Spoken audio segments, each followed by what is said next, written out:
Hello दोस्तों, मेरे YouTube channel में आपका स्वागत है। और आज की वीडियो में हम बात करेंगे कुंडली में राहु के बारे में। कुंडली में राहु किन स्थितियों में अच्छा फल देने का काम करते हैं और किन स्थितियों में राहु बुरा फल देने का काम करते हैं। क्योंकि आज के समय में जब भी किसी व्यक्ति को कुंडली में समझ नहीं आता है कि क्या प्रॉब्लम है, तो ऐसे व्यक्ति या ऐसे ज्योतिषी ज़्यादातर राहु और शनि को रीज़न बताकर व्यक्ति की प्रॉब्लम को बता देते हैं कि आपको राहु का समय है, आपको शनि का समय है, दशा में अंतरदशा में। मतलब ये है कि प्रॉब्लम का सिर्फ एक ही रीज़न लोगों को आज के टाइम में दिखाई देता है कि राहु का समय है, राहु का अंतरदशा है, या राहु से संबंधित प्रॉब्लम है, या शनि और राहु का जो मैक्सिमम यूज़ है वो प्रॉब्लम के सहारे को बताने के लिए रहता है। मतलब कि अगर प्रॉब्लम है तो उसका सहारा राहु और शनि से लिया जाता है। लेकिन ये पूरी तरह से ठीक बात नहीं है।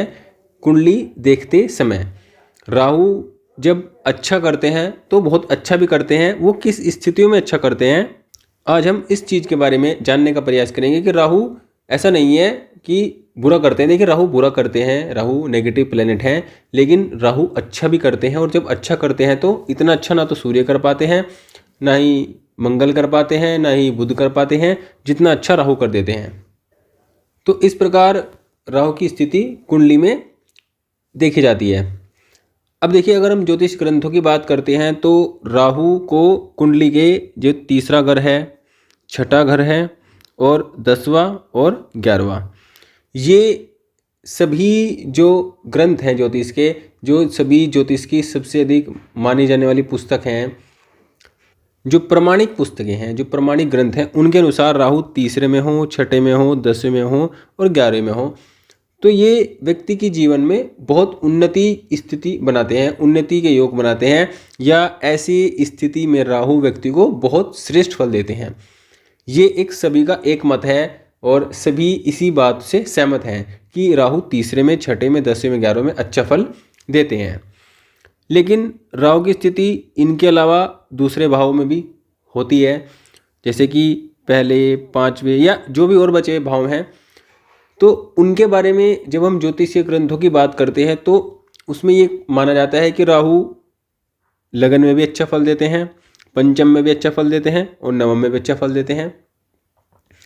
और कुछ ज्योतिषीय ग्रंथ मानते हैं कि राहु इन भावों में बैठकर दोष उत्पन्न करते हैं और व्यक्ति के जीवन में संघर्षों को बढ़ाते हैं, व्यक्ति के भाग्य को कम करते हैं, व्यक्ति के जीवन में अचानक आने वाली प्रॉब्लम्स को बढ़ाते हैं। तो इस बारे में एक 50-50 वाली स्थिति देखने को मिलती है कि कुछ इसको सही मानते हैं, कुछ इसको गलत मानते हैं। लेकिन जो कोई कंक्लूजन निकल कर आता है राहु की स्थिति के बारे में, देखिए, राहु की जो स्थिति होती है वो उस राशि के स्वामी पर निर्भर करती है जिस राशि में राहु बैठा होता है। हम मानते हैं अगर राहु जो है कुंडली के फर्स्ट हाउस में हैं, लेकिन जो कुंडली का लग्नेश है, मान लो ये लग्नेश हम मानते हैं राहु कुंडली के फर्स्ट हाउस में, और ये लग्नेश मानते हैं कुंडली मेष लगन की है, तो यहाँ पर जो लग्नेश बनते हैं वो बनते हैं मंगल। और मंगल जब राहु की राशि में है तो ये तब अच्छा फल देंगे जब ये तो मंगल यहीं पर बैठे हों।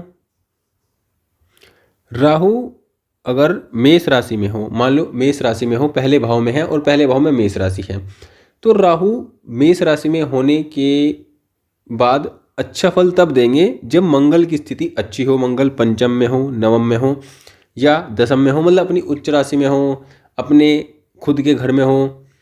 देखिए, अष्टम में भी होंगे क्योंकि मेष लगन की कुंडली में अष्टम भाव में वृश्चिक राशि बनेगी, तो यहाँ पर ये कुछ नेगेटिव स्थिति को देने वाले होंगे, क्योंकि सबसे ज़्यादा जो प्रभाव पड़ता है वो भाव का पड़ता है, भाव के बाद राशि का प्रभाव पड़ता है किसी भी ग्रह पर।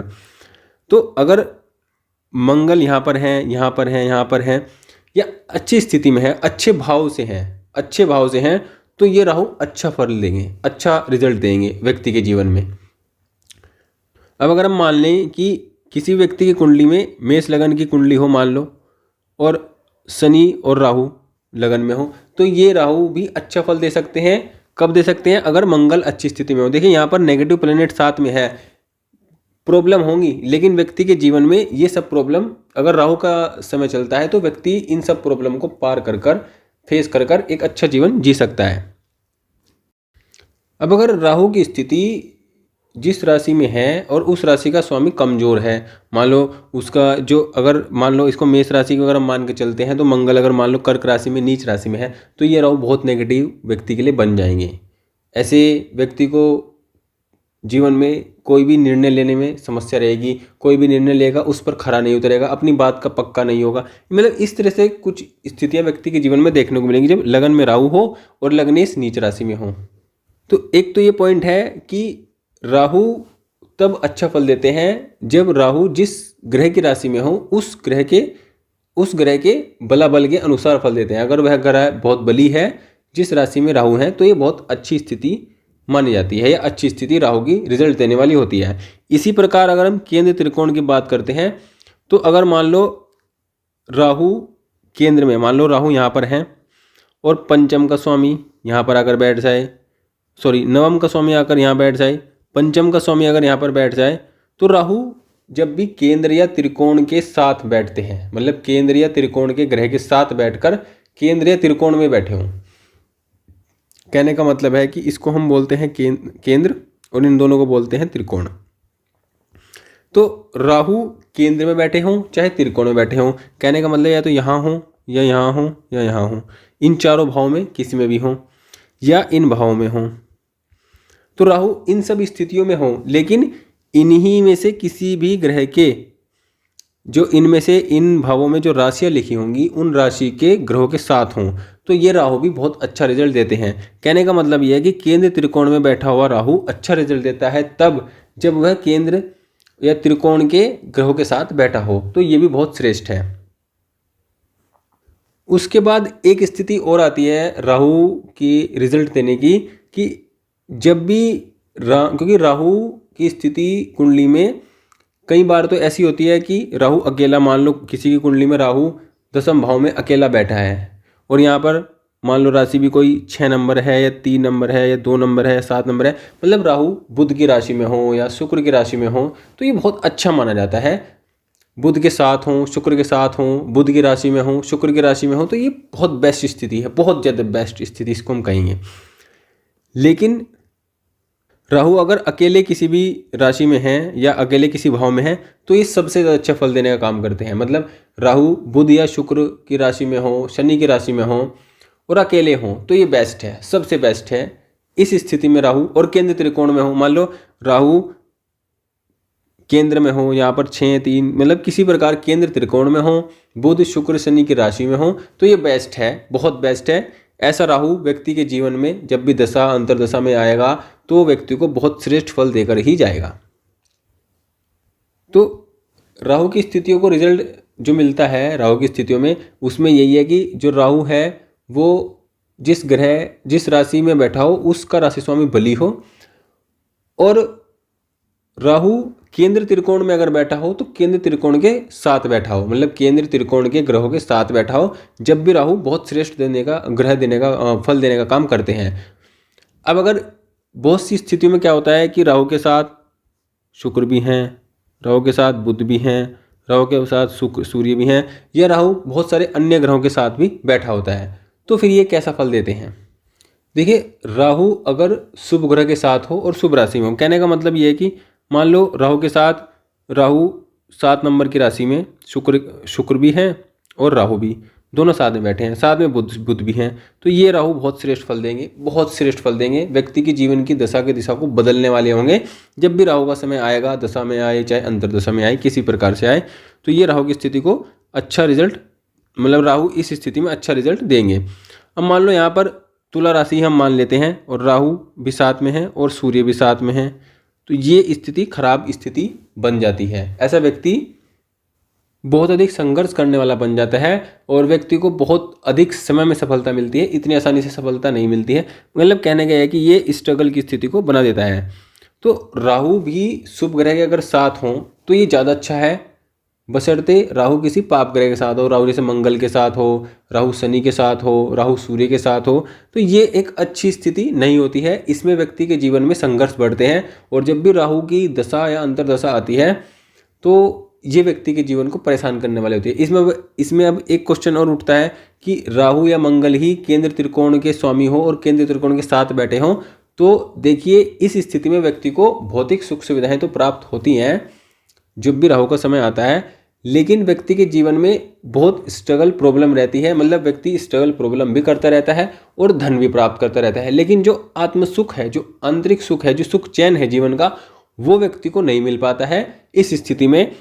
जैसे कि अगर 5 नंबर में यहाँ सूर्य हैं, 5 नंबर में अगर सूर्य बैठे हों और सूर्य के साथ राहु हों, तो ये बहुत अच्छी स्थिति है। व्यक्ति का करियर बहुत अच्छा रहेगा, व्यक्ति अपने करियर में बहुत स्ट्रांगली परफॉर्म करने वाला होगा। मतलब ऐसे व्यक्ति के सामने कोई भी इतनी आसानी से नहीं टिकेगा। लेकिन ऐसे व्यक्ति के जीवन में उसकी मैरिज लाइफ अच्छी नहीं रहेगी, उसका पारिवारिक जीवन अच्छा नहीं रहेगा, ये समस्या व्यक्ति के जीवन में रहेगी। व्यक्ति जितना काम करेगा उसका उतना क्रेडिट नहीं मिलेगा। व्यक्ति के जीवन में धन होगा, धन होगा, पैसा होगा, सुख सुविधाएं होंगी, लेकिन फिर भी एक जो खुद का सुख चैन जीवन का होता है, एक आंतरिक जो सुख होता है, वो व्यक्ति को नहीं मिल पाएगा।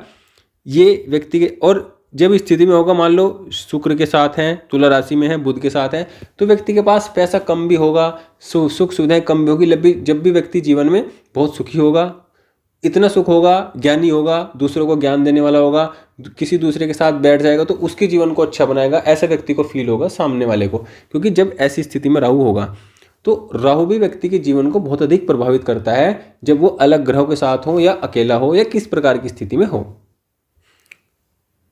अब हम बात करते हैं कि राहु जैसे इन स्थितियों में हो, जैसी वीडियो में हमने पहले बात की है, तो राहु बहुत श्रेष्ठ फल देता है।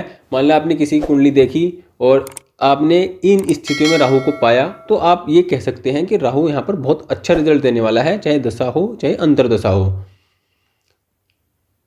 अब हम बात करते हैं, जैसे राहु किसी की कुंडली में स्वाति नक्षत्र में हो, क्योंकि स्वाति नक्षत्र राहु का नक्षत्र है, आद्र नक्षत्र में हो और राहु शतभिषा नक्षत्र में हो। मतलब ये है कि ये खुद के नक्षत्र में किसी कुंडली में हो, शुक्र बुध के साथ हो, केंद्र त्रिकोण में हो, तो ये बेस्ट है, बहुत बेस्ट है। इतना बेस्ट मंगल सूर्य भी नहीं हो सकते, चंद्रमा भी नहीं हो सकता जितना बेस्ट इन स्थितियों में राहु बन जाता है। मान लो राहु स्वाति नक्षत्र में है, तुला राशि में है, शुक्र के साथ है, तो ये अपने आप में राजयोग है। इससे बड़ा राजयोग कुंडली में नहीं बन पाएगा, ये अपने आप में बेस्ट योग बन जाता है। लेकिन मान लो किसी कुंडली में इस स्थिति में राहु दिखाई पड़ता है और सामने वाला व्यक्ति आपको कहता है कि राहु आपका खराब है, आपको खराब रिजल्ट मिलेगा, तो ये बहुत गलत स्थिति है, ये आपको गलत बताया जा रहा है। इस चीज़ का आप ध्यान रखिए। इन सब पॉइंट्स को, जितने भी पॉइंट्स को वीडियो में बताया गया है, इन पॉइंट्स में से अगर कुछ पॉइंट भी आपकी कुंडली में राहु पर मैच होते हैं तो ये मान के चलिए कि आपकी कुंडली में राहु आपको श्रेष्ठ फल देने वाले हैं, खराब फल देने वाले नहीं हैं। खराब फल वो तब देते हैं कि मान लो राहु सप्तम में है, सप्तमेश के साथ बैठे हैं या पंचमेश के साथ बैठे हैं या लग्नेश के साथ बैठे हैं, तो ये राहु अच्छा रिजल्ट देंगे। अब खराब रिजल्ट कब देंगे? मान लो छठे भाव के स्वामी के साथ राहु बैठ के यहाँ पर सप्तम भाव में, तो ये तलाक की स्थिति को बना देते हैं, व्यक्ति के जीवन में, वैवाहिक जीवन में मतभेद, सेपरेशन, अलगाव की स्थिति को बना देते हैं। तो कहने का मतलब है कि ऐसा राहु नेगेटिव रिजल्ट देगा, रिजल्ट उस भाव से देगा जिस भाव से रिजल्ट राहु का संबंध होगा, चाहे वो किसी भाव से, चाहे अगर वो करियर के भाव में है, अष्टमेश के साथ हैं, छठे के साथ हैं या 12वें के साथ हैं, तो ये व्यक्ति के जीवन को खराब करने वाला होगा। जिस भाव में होंगे उस भाव की स्थिति को खराब करने वाला होगा। तो यहाँ पर राहु को हम अच्छा नहीं कह पाएंगे। तो इस प्रकार आप देख सकते हैं कि राहु आपकी जीवन की स्थिति को बहुत अच्छा बना सकते हैं। देखिए, जब राहु मान लो किसी की तीसरी में हो, छठे में हो, 10वीं में हो, 11वें में हो और शुभ स्थितियों के साथ हो, जितनी भी स्थितियाँ कुंडली में बताई गई हैं उनमें से एक या दो स्थिति भी अगर मैच करती हैं तो ये अपने आप में बहुत श्रेष्ठ स्थितियां हैं, क्योंकि ये प्राइमरी स्थिति बनती है 3, 6, 10 की कुंडली में, जब भी राहु इस स्थिति में होते हैं। बाकी अगर जो और स्थितियां भी कुंडली में मैच करती हैं राहु से संबंधित, तो भी राहु बहुत अच्छा रिजल्ट देने वाले ग्रह बन जाते हैं। और जब राहु किसी व्यक्ति को देते हैं तो वो बहुत देते हैं, इतना देते हैं और बहुत कम समय में बहुत ज़्यादा दे देते हैं, जिस चीज़ को व्यक्ति इतनी आसानी से एब्जॉर्ब नहीं कर पाता है, संभाल नहीं पाता है। और जब संभाल नहीं पाता है तो व्यक्ति फिर उसका डाउनफॉल शुरू होता है। अगर व्यक्ति बहुत विवेकी हो, बहुत समझदार हो और उस चीज़ को संभालने वाला हो, उस सफलता को, उस धन को, उस शोहरत को संभालने वाला हो तो व्यक्ति बहुत लंबा अपना असफलता को बनाए भी रखता है। लेकिन राहु से मिली हुई सफलता बहुत कम देखी गई है कि वो संभल पाए, वह उसका डाउनफॉल भी शुरू हो जाता है। जितनी जल्दी से उठता है उतनी जल्दी से गिरता है, क्योंकि बहुत कम टाइम में बहुत अधिक सफलता मिल जाने के कारण व्यक्ति उस चीज़ को संभाल नहीं पाता है। ये इस कारण से होता है। तो आप आज की वीडियो से आप अपनी कुंडली में राहु की स्थिति को जान सकते हैं कि राहु आपकी कुंडली में अच्छा फल देने वाले हैं या बुरा फल देने वाले हैं। इसके लिए आपको किसी को पूछने की आवश्यकता नहीं पड़ेगी कि राहु आपका कैसा है। वीडियो अगर आपको अच्छी लगी हो तो प्लीज़ वीडियो को लाइक करें, चैनल को सब्सक्राइब करें। धन्यवाद।